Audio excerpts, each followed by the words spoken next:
anything. So with that in mind, but with the autonomous future on the way that you guys are working so hard to deliver, is something like an even cheaper, more affordable, Model 4, quote unquote, like a compact sedan, is something like that even in the roadmap, or do you think autonomy will not even cause a need for that? Autonomy is for sure the priority. Just a car becomes dramatically more valuable when autonomous versus not. It probably increases. I think it increases in value by, maybe a factor of 5 or something crazy. Or just think of if you can earn $30,000 a year from a car, and say even like a Model S, financing payment might be $1,000 a month, so that'd be like $12,000. You could basically, make a pretty good return even on a Model S or a Model X.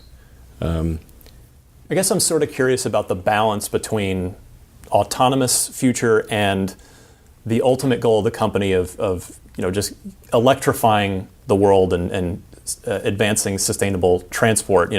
I've seen in my own office, 3 of my coworkers have bought Standard Range Plus models because there's just an incredible difference between a $40,000 Tesla and a $50,000 Tesla. Yes. So I'm sort of, do you want to keep going further down the roadmap and drive even lower cost cars to market?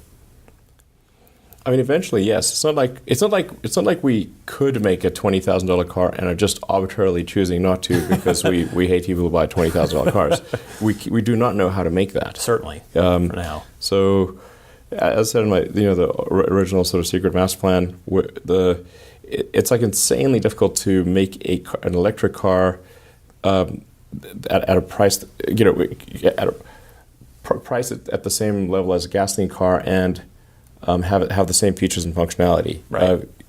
Gasoline cars have had trillions of dollars, literally trillions, and 150 years to refine internal combustion engine technology. In the 70s, it wasn't even obviously you could start your car. You go to a car and it's turn the key, it doesn't always start. That's today that would be super weird. Yeah. You have all these old movies where the motor is chasing you with an axe, and will the car start or not is a plot device. Yeah. I don't know, it might start. But there's all these vast amounts of R&D and tremendous scale economies have gone into making gasoline cars low cost. It's nutty how little they cost given how complicated they are.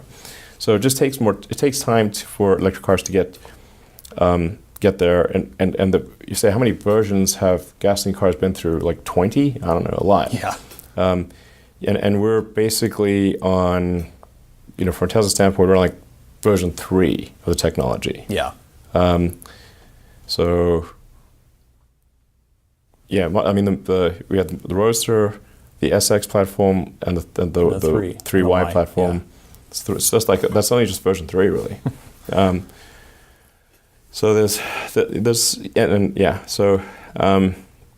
but with autonomy, I think that makes the economics of buying a car dramatically different.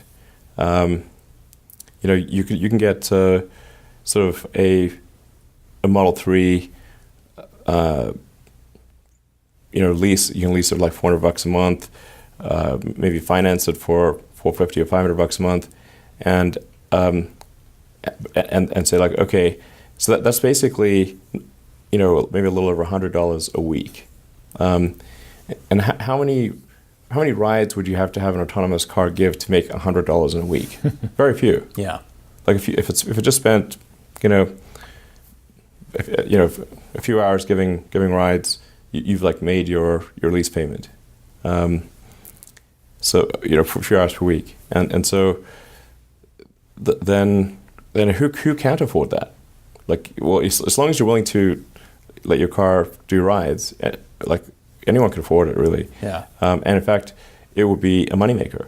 So instead of you could be like an Uber or Lyft driver driving one car, or you could be manage a fleet of cars, and where each of those cars is earning money for you, and you could manage like 10 cars or 20 cars or something. And that's just going to be way better. And then you're sort of more like a shepherd tending a flock type of thing. You're not the sheep.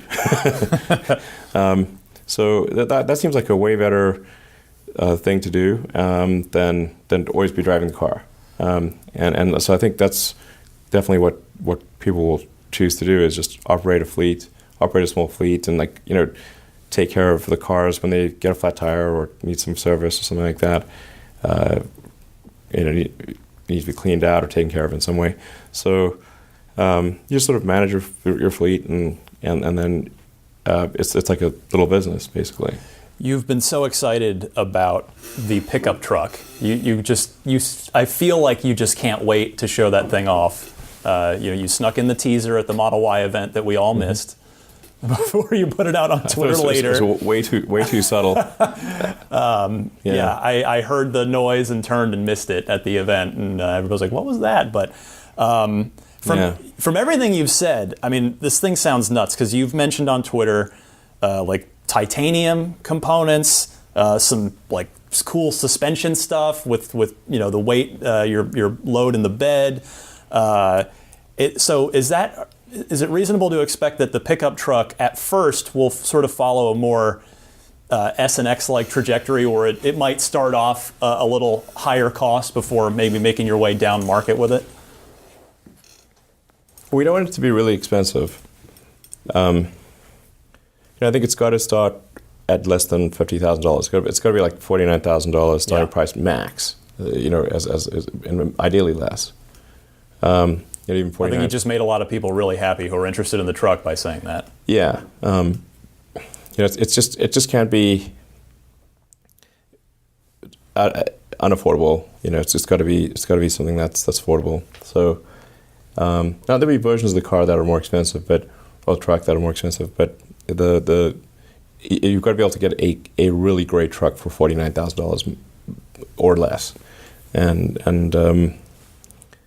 it's just got to have incredible functionality from a load carrying standpoint, look amazing, but it won't look like a normal truck. So it's going to look pretty sci-fi. That means it's not going to be for everyone. Like if somebody just wants to have a truck that just looks like trucks have looked for the last 20 years, then 30 years or 40 years, then this probably isn't for them. Yeah. But it's going to be a truck that is more capable than other trucks. Like it'll be a better truck than say an equivalent. Like the goal is like be a better truck than an F-150 in terms of truck-like functionality, and be a better sports car than a standard 911. That's the aspiration. I like that. Yeah. I don't know if you're willing to help the internet out right now, or if we're just going to have to wait for the proper reveal, but in that teaser image, which end of the truck was that? The front. Okay. People were convinced either way. Sure. I don't know if you followed any of the chatter, but it was people were like, is it the back? Is it the front? Nobody was quite sure. It's like kind of like a Blade Runner truck is the idea. But like I said, it's not going to be for everyone. Like for sure, when we unveil this thing, there'll be some number of people who are like, "Oh, that doesn't look like a truck. I don't want to buy it." Yeah. And it's like, sure, okay, when they came out with automobiles, like people were like, "Oh, I like a horse and carriage." Like, sure, okay, you can stick with your horse and carriage, but you're going to get an automobile later. You just don't know it. The V3 superchargers, got the beta sites up. Can you speak more about the rollout there? Are you aiming for more kind of rural road trip spots yet? First, rather, or what's sort of your thought process behind rolling those out? Yeah, I think we'll focus on long distance routes. So if you're in a hurry to get from one city to another, you can go as fast as possible. Yeah. And then also we're replacing some of the version 1 superchargers, some of the older superchargers will also take priority. So like if you've got a V2 supercharger that's charging at 140, 145 kilowatts, and it's not full, so you're actually getting the full 140. Right, you're not sharing it. 140 plus kilowatts. Yeah, that's pretty fast. So, but there's some out there where that are still at 75 kilowatts. So we'll replace those first on long distance routes. So has anybody? You've kind of touched on this here and there. Have any other manufacturers come to you about the supercharger network, about getting on there? Because you've said you're open to the idea. I think JB's commented on that too. But to me, that's the electrification in the industry is great. But if I'm going to buy a Chevy Bolt or an I-Pace, cool, it's awesome around town, but I can't really go anywhere in it. So. Right. Nobody seems to be investing, or not enough maybe investment in the network. I know there are a few out there, right. But are you fielding calls there or what? Nobody's contacted me. So maybe they've contacted other people at the company and they haven't mentioned it to me, but none of the manufacturers have contacted me and said that they want to use it. We do require that the car be able to charge at a high rate, and then obviously share in the cost of the system, and probably we'll get some takers down the road, but they just don't seem to be that interested right now. Is that a real challenge of the supercharger network of staying ahead of the rolling sort of wave of you're putting out thousands of new cars every day and easing congestion and trying to make sure that it's still a good usable experience? Yeah, absolutely. We can't afford to build too far ahead of congestion because we don't have the money to do that. Yeah. So having a whole bunch of idle superchargers wouldn't be a great use of the company's money. So we try to stay ahead and make sure, as much as possible, anticipate the demand and stay ahead of the ones that we expect to be highest demand, and then make sure that we're covering every route that somebody would want to take. So there's addressing congestion and freedom to travel. But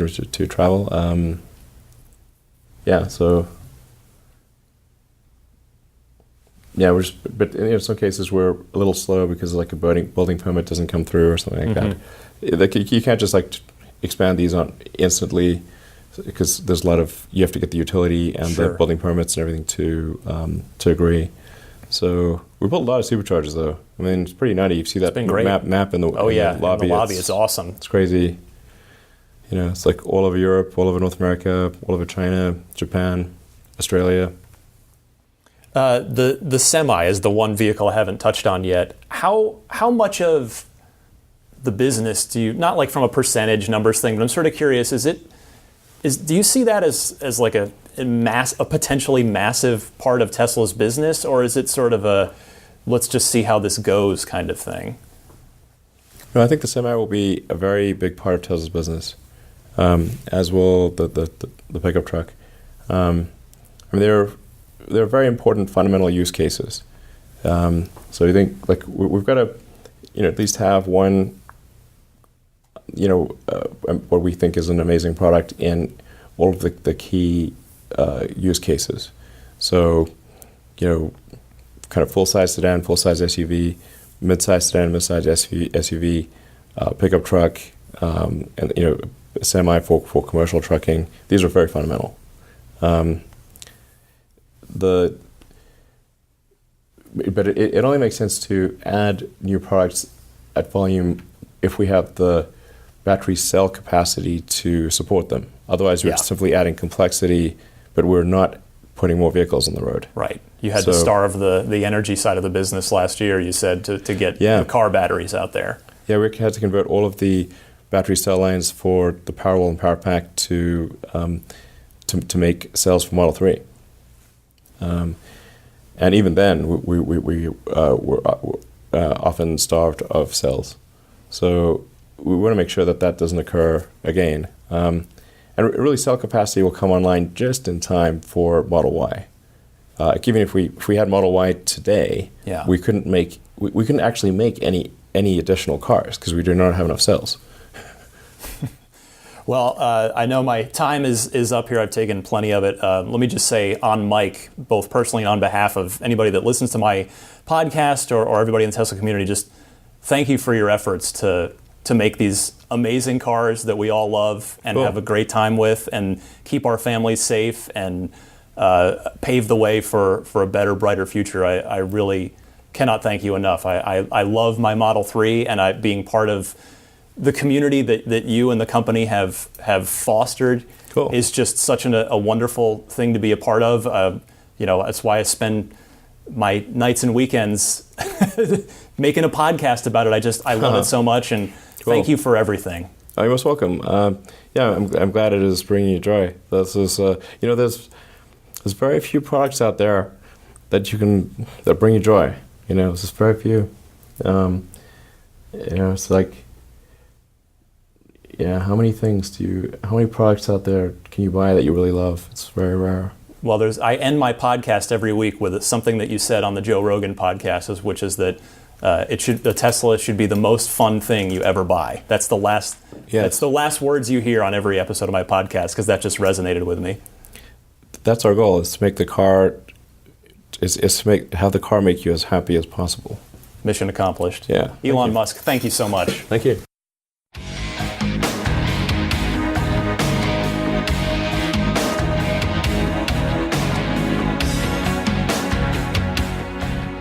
Well, there you have it. I still almost can't believe that actually happened here. I'm recording this part 24 hours later.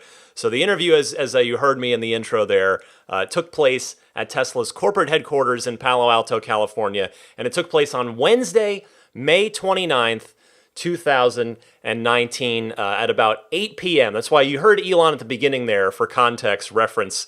Hey, it's the end of the day. He had to kind of reset his brain a little bit before getting into the interview. So it had been a long day for him. He was extremely gracious with his time and just to do that at all. So I want to thank Elon Musk one more time. That was just so generous of him and so kind to sit down with somebody from the community. And I'm humbled and grateful for the opportunity to get to do that. I interview people in my day job at IGN regularly. I interview game developers all the time, and I love that part of my job. It's actually my favorite part of my job. And getting to apply those skills, the interview skills and the passion I have for interviewing people to Elon Musk after doing a podcast about Tesla every single week for the last almost 4 years now. It's just surreal. I'm just so humbled and grateful for the opportunity. I also want to thank Tesla's communications team and Elon's staff for a whole lot of emails and a whole lot of patience as we spent a lot of time, many months trying to put that together, and it finally happened. So I'm so grateful to them. And most of all, I want to thank, two people, a group of people and a specific person. I want to thank CJ Gibson. He is a friend of mine and a video producer at IGN. He volunteered his evening to come with me and be my audio producer. This was going to be an audio podcast, no video, but CJ is just such an expert. He had my recorder that I'd bought a new recorder just for this. Make sure I had a better one than I used to have before when I used to do the show on a recorder a couple years ago. And CJ just took care of all of the AV stuff so that I could focus on the interview and not have to worry about any of the technical stuff. So CJ, I owe you. I owe you a debt of gratitude. Thank you so much for everything. And then the other big thanks, honestly, goes out to everybody listening to this. The people out there who have listened to Ride the Lightning, whether this is your first time or your 200th time, this would not have been possible without you guys. This podcast could have never grown into what it has become without your support, without the time that you so generously give to me by listening each and every week. This is just incredible. It's to have started this almost 4 years ago, just putting it out there and seeing what happens because I was passionate about Tesla and the company and the products and the mission. To have now made it this far, to have had a hour-long sit-down with Elon Musk. It's just amazing. And again, I'm humbled by it. Thanks to all of you listening. And just a quick note before I go, if this is your first time listening to this podcast, hey, I invite you to stick around. New episodes publish every Sunday at 9 a.m. Eastern Time, 6 a.m. Pacific. I'm happy to talk more next week about the build up to this and answer any questions that you might have about the interview or sort of the behind the scenes of it a little bit. But until then, I'll let you go now and let the interview speak for itself this week. Thank you all for this incredible 200th episode. Elon, the Tesla team, CJ, all of you out there. Happy electric motoring to all of you, and I'll see you next week.